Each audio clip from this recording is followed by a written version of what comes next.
beneran kejadian guys. Utang Indonesia 7.500 triliun lunas di 2025. Kok bisa? Duit dari mana? Prabowo punya tambang emas rahasia atau ada strategi ekonomi yang belum kita ngerti? Biar gak penasaran, kita kupas tuntas di video ini. Oke, sebelum heboh, kita lihat dulu faktanya.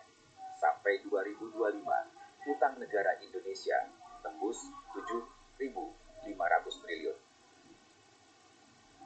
Wow, angka segitu kalau dibikin tumpukan uang bisa nyampe bulan cuy.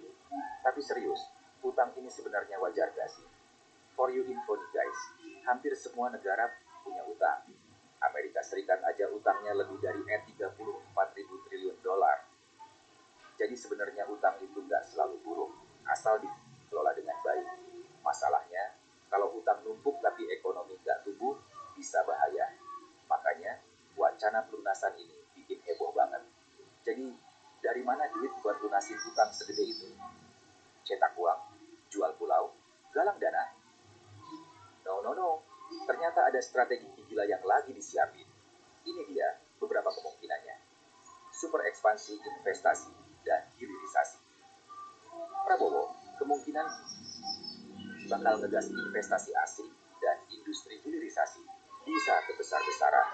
Bayangin kalau nikel, bauksit, sampai emas gak cuma diekspor mentah, tapi diolah dulu di dalam negeri. Nilai jualnya bisa naik berlipat-lipat. Duitnya bisa buat bayar utang dong. Revolusi pajak dan digitalisasi ekonomi.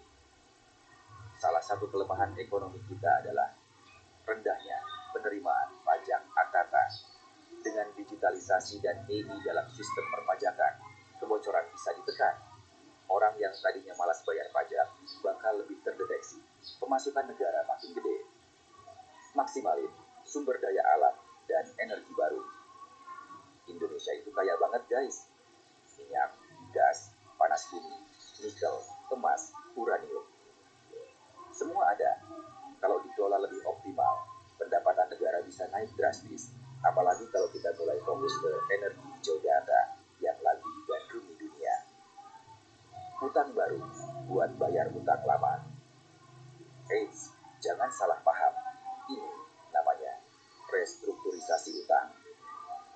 Pemerintah bisa ambil utang baru dengan bunga lebih rendah buat bayar utang lama yang lebih mahal.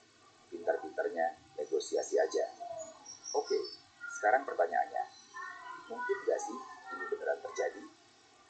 Jawabannya, bisa aja, tapi gak instan.